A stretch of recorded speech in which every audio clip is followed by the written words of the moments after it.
শিখি নাই, তাই না? না স্যার। আমরা শুধু পরিচিত মাছগুলো, এগুলোর ক্যারেক্টারিস্টিক্স দেখে বইয়ের সাথে মিলিয়ে আমরা ওটাকে চিনতে পারবো বা ওটা আইডেন্টিফিকেশন করতে পারবো। কিন্তু একটা নতুন একটা মাছ যদি হয়, সেই মাছটা কোন গ্রুপে যাবে, কোন ক্লাসে যাবে, কোন অর্ডারে যাবে, সেটার জন্য একটা ট্যাক্সোনমিক কি আছে, এটাকে বলে ডাইকোটমাস ট্যাক্সোনমিক কি। এই ট্যাক্সোনমিক কি এটার মাধ্যমে একটা মাছকে মোটামুটি ফ্যামিলি পর্যন্ত আইডেন্টিফাই করা যায়, কোন ফ্যামিলিতে যাবে এই পর্যন্ত যাওয়া যায়। এরপরে আরো ডিটেলসে যাওয়া যায়, সেটার রেকর্ড আগে থেকে থাকে। যেমন ডিকশনারিতে যদি কোনো শব্দ থাকে, আমরা সেই শব্দটা খুঁজে বের করতে পারি, এবং ডিকশনারিতে যদি না থাকে সেই শব্দটা আমরা বের করতে পারবো না। তো মোটামুটি ফ্যামিলি পর্যন্ত সব রেকর্ড ডাটাবেস গুলোতে আছে, অনলাইনেও পাওয়া যায় খুঁজলে। তো এটা হচ্ছে ট্যাক্সোনমিক কি। এখন ট্যাক্সোনমিক কিটা আমরা কিভাবে ব্যবহার করব সেটা নিয়ে একটু কথা বলি। আমরা যে ক্যারেক্টার গুলো দেখবো যে ওই মাসে কি কি আছে, যেমন আমরা একটা উদাহরণ এখানে দিচ্ছি, যেমন যদি skeleton made of cartilage not বোন, যদি স্কেলেটনটা কার্টিলেজিনাস হয়, বোনস যদি না থাকে, তাহলে কি হবে? এখানে লিখে দিয়েছে, দেখেছো, গো টু 2, মানে আমাদের যেতে বলছে 2 নাম্বার। তার মানে এখানে সে কোনো রেজাল্ট দেয়নি, এখান থেকে আমাদের পাঠাচ্ছে কোথায়? 2 নাম্বারে।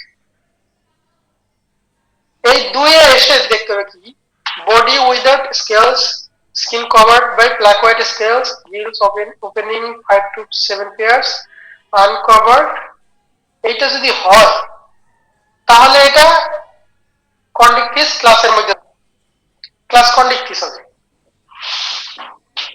এটুকু বোঝা গেল? জি স্যার। প্রথমে পেলাম কি? কার্টিলেজ। যদি কার্টিলেজ পাই তাহলে আমরা সেকেন্ড স্টেপে যাব। এখানে গিয়ে দেখবো যে এখানে যে দুইটা দেওয়া আছে, এই দুইটার মধ্যে কার সাথে মিল। বডি উইদাউট স্কেলস মানে তার স্কেল নাই, আর স্কিন কভার্ড বাই প্লাকয়েড স্কেল, এটার মধ্যে প্লাকয়েড স্কেল থাকতে পারে। তারপর গিল ওপেনিং 5 থেকে 7 জোড়া, এবং আনকভার্ড মানে যে গিল ওপেনিংটা এটা আনকভার্ড থাকবে। যদি এরকম হয় তাহলে এটা কন্ডিকটিস হবে। আর যদি না হয়, body with ganoid like or bony plates, gill opening covered by a operculum, যদি গ্যানোয়েট স্কেল থাকে অথবা বনি প্লেট দিয়ে ঢাকা থাকে, যে সাপের মাথায় যেমন শিল্ড থাকে ওরকম শক্ত শক্ত কোনো হাড়ের কভার দিয়ে যদি ঢাকা থাকে, আর গিল ওপেনিং এর উপরে যদি কোনো অফার থাকে, তাহলে কন্ডিকটিস হবে না। তখন আমাদের যেতে হবে 3 নাম্বারে। আবার আমরা এই যে প্রথম স্টেপে আমরা তো কার্টিলেজ পাইছি, যদি কার্টিলেজ না হয়ে স্কেলেটন মেড অন বোন, যদি বোনস হয়, তাহলে আমাদের যেতে বলছে 5। কি হয়েছে? এই 2, 3, 4 এগুলো দরকার হবে না, সরাসরি আমাদের 5 এ। তো এখানে আবার দুইটা ক্যারেক্টার দিয়েছে, এই দুইটার মধ্যে কোনটার সাথে মিলে, যদি প্রথমটার সাথে মিলে তাহলে একটা রেজাল্ট পাবো, আর যদি দ্বিতীয়টার সাথে মিলে তাহলে আবার আর একটা ঘরে যেতে হবে। প্রথমটার সাথে মিলে এটা কি আছে, skeleton ossified, body covered by cycloid, ctenoid আর গ্যানোয়েড স্কেলস, মানে এরকম যদি ক্যারেক্টার থাকে তাহলে আমরা এই রেজাল্টটা পেয়ে যাচ্ছি। আর যদি এটার সাথে না মিলে তাহলে রেজাল্ট পাচ্ছি না, আমাদেরকে আবার আর একটা ক্যারেক্টারিস্টিক্স দেখতে হবে। যেমন এখানে লিখেছে গো টু 6। এরপর আমরা 6 নাম্বারে যাব। 6 নাম্বারে গিয়ে আমরা কিন্তু ক্লাস পর্যন্ত পেয়েছি, আর যদি এটার সাথে না মিলে তাহলে আমরা ক্লাস পাই না, আমাদেরকে আবার ক্লাস খুঁজতে হবে। তো এখানে 6-এ গিয়ে আমরা আবার দেখব যে এটা কি আছে, fins supported by bony rays, no internal limb bones, এগুলো যদি হয় তাহলে রেপিন ফিশ, মানে ফিন রে আছে যেসব ফিশে সেগুলো, তার মানে এটা যাবে সাবক্লাস অ্যাক্টিনোপটেরিজিতে। আর যদি ফিন যদি ফ্লেশি হয়, ফিন রে যদি না থাকে, তাহলে যাবে সার্কোপটেরিজিতে। যে জিনিসটা দেওয়া আছে এরকম প্রত্যেকটা গ্রুপে, যেমন ফিশের জন্য, এমপিবি এর জন্য এরকম এরকম কিছু কি থাকবে, মানে এখানে দুইটা করে প্রত্যেক সেকশনে দুইটা করে কি থাকে বলে এটাকে বলে ডাইকটোমাস। হয় এইটা না হয় ওইটা। যদি এইটা হয় তাহলে রেজাল্ট কি? রেজাল্ট হচ্ছে গো টু টু, মানে 2 নম্বরে যেতে হবে। আমরা 2 নম্বর দেখবো, 2 নম্বরে গিয়ে যদি রেজাল্ট পাই তো ভালো, না পাইলে আবার যেখানে যেতে বলবে সেখানে যাবো। যেমন আমরা 2 নম্বরের সাথে যদি না মিলে তাহলে আমাদের যেতে হবে 3 নম্বরে। 3 নম্বরে যদি পেয়ে যাই ভালো কথা, যদি না পাই তাহলে আমাদের 4 নম্বরে যেতে হবে। এইটা হচ্ছে এই ট্যাক্সোনমিক কি ব্যবহার করার নিয়ম। মানে এখানে যা ইনস্ট্রাকশন দেওয়া থাকবে সেই ইনস্ট্রাকশন অনুযায়ী যেতে থাকলে আমরা ক্লাস, অর্ডার এরকম ফ্যামিলি পর্যন্ত পেয়ে যাই। বুঝাইতে পারলাম? জি স্যার, বুঝেছি, কিন্তু এটার কোনো দরকার আছে স্যার? হুদাই দেখে দেখে তো করে ফেলা যাবে, পড়ার কি দরকার? হ্যাঁ, না এটা আমি পরীক্ষায় দিচ্ছি না, এটা এটা কিছু করতেছেন, কিন্তু এইটা হচ্ছে কি আমাদের ট্যাক্সোনমির ক্লাস যেটা গেছে ওইটার একটা একটা পার্ট ছিল এটা। ঠিক আছে, কারণ মাথায় তো এই প্রশ্নটা আসে নাই যে আমরা ক্যারেক্টারিস্টিক্স গুলো পাইলাম, পাইয়া ওইটা দিয়ে আমরা কিভাবে আইডেন্টিফিকেশন করব।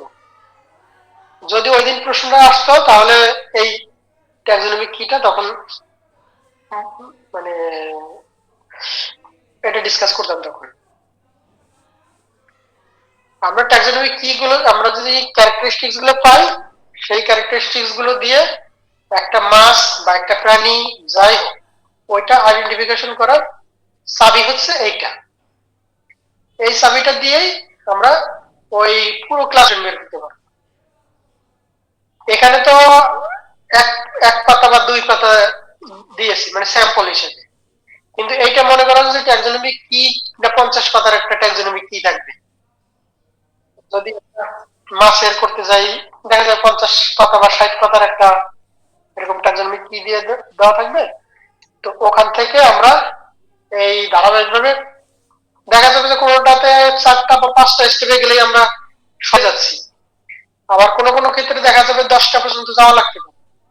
এখানে যেমন এই 1 2 3 4 5 আছে, এরকম কিনা আরো অনেক বেশি থাকে, এখানে এখানে 20 বা 25 এরকম অনেক স্টেপ থাকবে। তো অনেক স্টেপ থাকলেও সব স্টেপে হয়তো যাওয়া লাগবে না, যেমন এখানে দেওয়া আছে গো টু টু, এইটাই বলছে 2 নম্বরে যেতে, কিন্তু এর পরেরটা কিন্তু আর 2 3 এ যাইতে বলে নাই, সরাসরি বলছে 5 নম্বরে যেতে। এমনও হবে যে সরাসরি কিনা বলে যে 25 নম্বরে যাও, তো আমাদেরকে 25 নম্বর থেকে ঘুরে আসতে হবে। তো এইভাবে আর কি ক্লাসগুলো বের করব, সাব ক্লাস বের করব, অর্ডার বের করব, ফ্যামিলি বের করব, এই এই হচ্ছে এটা নিয়ম। এখন আমাদের যে ল্যাব রিপোর্ট গুলো করার কথা ছিল এগুলো কি সবাই করছি? সব স্যার করছি তো, সব কমপ্লিট। সব কমপ্লিট, জমা দিয়ে দিলেই হয় তাই তো? জি স্যার। ঠিক আছে, পরের ক্লাসে তাহলে ওগুলো সব নিয়ে নেব, নিয়ে দেখে। আর গত যে ক্লাসটা হলো বোনসের, বোনসের ক্লাসের উপরে তোর কোনো ল্যাব রিপোর্টের দরকার নেই তাই না? না স্যার, ওটা তো আমরা অ্যাসাইনমেন্টে জমা দিচ্ছি, মানে পুরা বনসই হ্যাঁ জমা দিচ্ছি। পুরো বোনসে জমা দিচ্ছি। এখন ওটা নিয়ে কি তোমরা চিন্তা ভাবনা করছো কবে করবা বা কিভাবে করবা? নিজেদের এটা মধ্যে আলোচনা গ্রুপ হয়েছে? আকারে প্রজেক্ট, তো আমরা তো ভাবছিলাম আমাদের গ্রুপ ভাবছিলাম ভার্সিটি এসে করব। আর বাকি গ্রুপ গুলো? বাকি গ্রুপ মাইক খুলো, মাইক খুলে বলো স্যারকে কার স্যার কার গ্রুপ আছে। আমাদেরটাও স্যার করা হয়নি স্যার, আমরাও স্যার চিন্তা আমরাও করছি যে ভার্সিটি এসে করবো আর কি, আমরা ভার্সিটিতে আমাদের লেট গ্রুপটাও হবে, ভার্সিটি এসে করবে তাদের। কারণ তাই? স্যার ভ্যাকেশনের মধ্যে আছি এখনো। Yes sir. মানে রোদ উঠলে উঠলে ভার্সিটিতে এসে তারপর করা হবে তাই তো? রোদ, রোদের সাথে কি না এই যে রোদ ছাড়া নাকি মাছ সিদ্ধ করা যাবে না, কে জানি বললো। স্যার বলছিলাম শুকানোর কথা।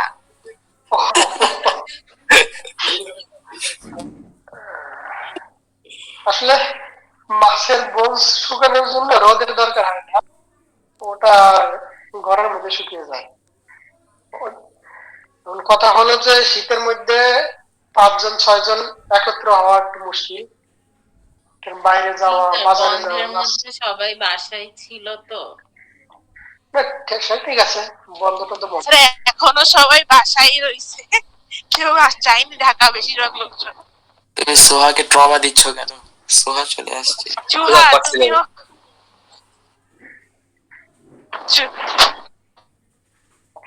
সবার ছুটি ভালোই কাটছে?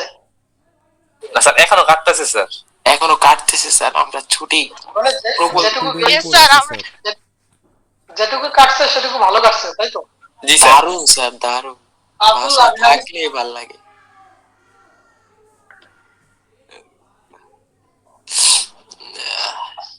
সবাই তো ঢাকায় ছুটি কাটানো হয়েছে নাকি? না না স্যার, কেউ নিজের বাসায় স্যার। না স্যার, যে যার বাসায়, জি, নিজ দেশে বাংলাদেশের বাসায়, বিভিন্ন স্যার। প্রান্তে। ঢাকা কোনো থাকার জায়গা স্যার, ওটা হলো হুদাই। ঢাকা যাইতে স্যার সার্ভাইভ, ঘুরতে। ঢাকায় শুধু সার্ভাইভ করার জন্য, তাই তো? জি স্যার, জি, স্যার। একদম সঠিক। না পারতে স্যার, ও আপনার মানে দিয়া স্যার অনেকদিন পর ক্লাস করতেছে, ওই দিন খুঁজছিলেন না? ও স্যার আমার আমি আপনার কাছে এখন ঠিক হয়েছি। কি বলছে স্যার, আমরাও সুস্থ। বুঝি না। বুঝতে পারছি যে দিয়ে এখন সুস্থ। ওসি আমার ছুটিতে গেছিলাম সেটা বলছি স্যারকে। সেটা তো জানি, কিন্তু এখন সুস্থ, তাই তো? জি স্যার, অনেক বেশি সুস্থ। যাক, অনেক আলহামদুলিল্লাহ। বেশি সুস্থ। স্যার আপনি উত্তরবঙ্গে ওর ঘুরতে প্রচুর আসেন, স্যার। এক্সাইটমেন্ট। এখানে অনেক ঠান্ডা স্যার, একটু ঠান্ডা খেয়ে যান।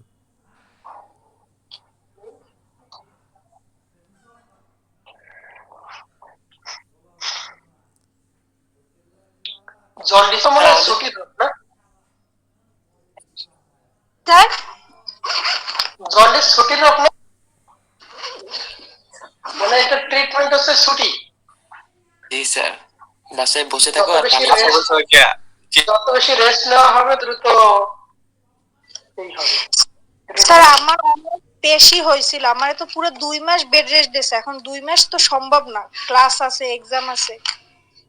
আমার যায় না এখনো পুরোপুরি, বাট আমি খাইতে পারি, এমনিতে ঠিক আছে। যাক, তাহলে সেরে যাবে, সমস্যা নেই।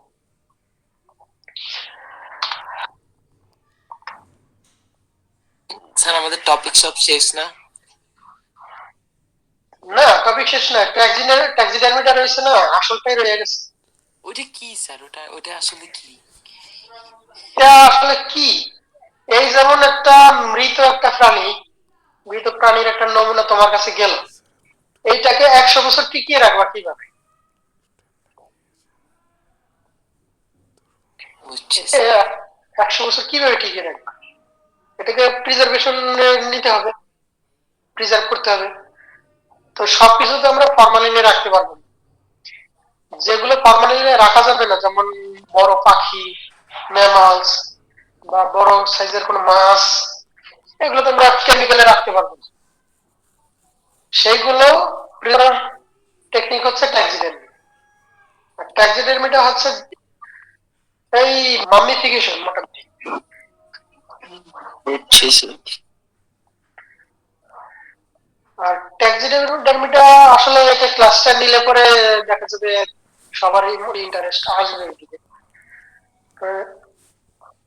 কারণ যখন দেখা যাবে যে একটা মরা পাখি সেটা আবার অবিকল জীবিত পাখির মতোই দেখা যাবে, যখন তখন সবারই